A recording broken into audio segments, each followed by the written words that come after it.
What is important to understand is that the vampiric strand was biologically engineered or created to serve as a function.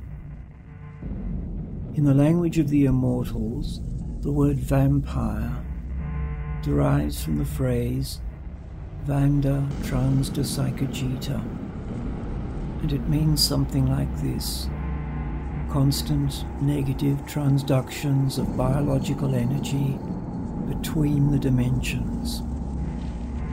Now, as to the first and the third strands, these were created in Atlantis 25,595 years ago by our ancestors, who received this knowledge from extraterrestrial beings of unknown origin. The Atlanteans were deceived by these sinister extraterrestrials and led to believe that the only path to immortality was to be achieved by decoupling the soul from the biological vessel, but this was only partly true. The truth is this: the non-terrestrials gave the Atlanteans certain knowledge of how to engineer the third strand, supposedly for their own betterment. The real truth was the non-terrestrials wanted to transduce and siphon off the psychic and living energy of the Atlanteans from the third dimension where they lived to the fallen dimension where the non-terrestrials resided. The Atlanteans eventually fell so deep they arrived at a place not unlike that which religious tradition knows as hell. This was the reward they received for having so willingly contracted the strand in their lust for immortality. They became nothing more than siphons, siphoning psychic energy for their unknown masters, whilst they themselves entered a state of frozen agelessness, and the surplus energy their masters consumed.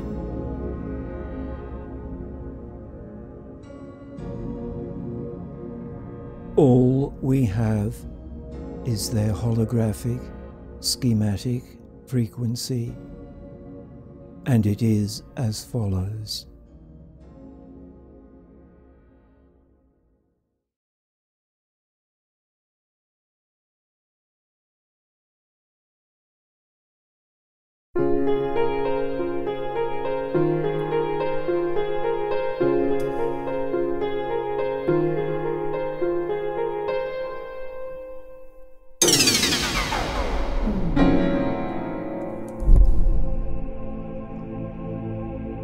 What do vampires feed off? Energy, of course. Primarily psychic and biological. There are many appealing different kinds of energy in different strengths. Of course, the most appealing energy is that derives from the sexual act. Thereafter is that which emanates from the vivid energy of a young youth. As regards per unit of energy, the most energy is to be derived from the blood. Hence, most unrefined vampires feed directly from the blood.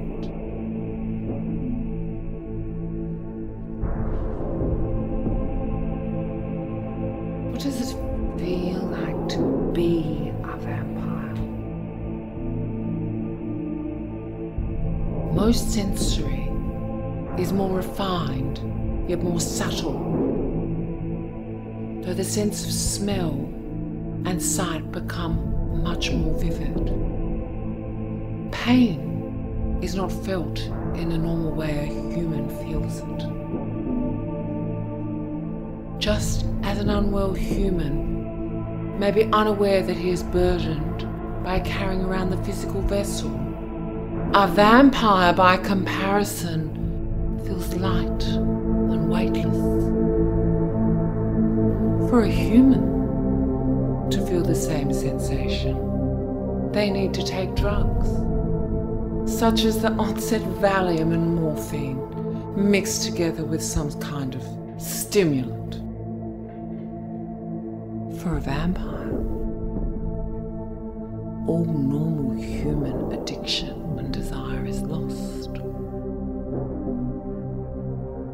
and their human level of response becomes cold as a stone. As a response, vampires frequently become numb to normal human emotion and restless. A vampire is a pure slave to the energy source that it craves. Yes, a vampire may love. It's a genetic modified strand, but it is only love that seeks to extract energy from the thing that it loves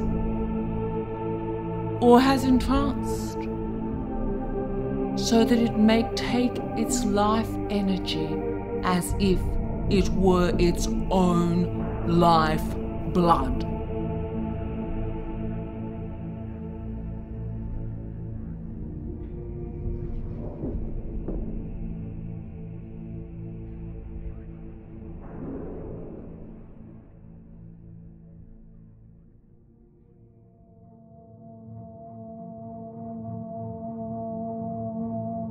Because a vampiric vessel is much more immersed in the extra dimensions, the link between the telepathic bands are much closer. A vampiric vessel is not only many times more receptive to these telepathic bands, but to all other forms of phenomena such as telekinesis and paranormal titles.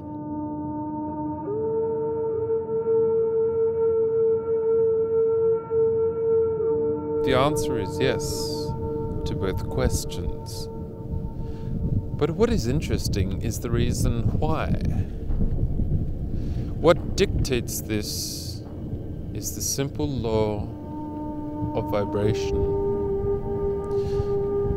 A vampire may appear to be superior to humans, but they are not.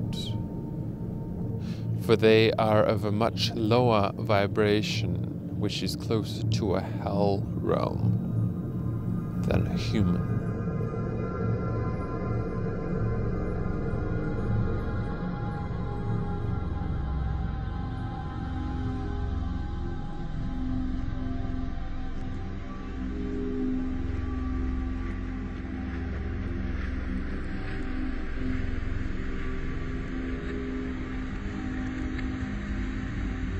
In theory, we are immortal. We know nothing of death. We were created before time and will live longer than the earth itself. At least until the earth should die and be reborn. Perhaps 300,000 years or more. But our ancient foe, that miserable wreck, mortal man, called forth by his God from clay and mud, hunts us where he can find us and destroys us as we sleep in our tombs. Such is his envy of us. We, the creatures spun from starlight and the darkness. He, a creature of slime and chalk and mud.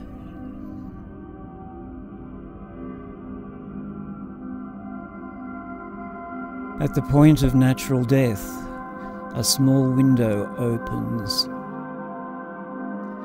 and through it can be ministered a strand. And if it connects with the DNA before it decays, creature can be reanimated. Such a creature we call the undead.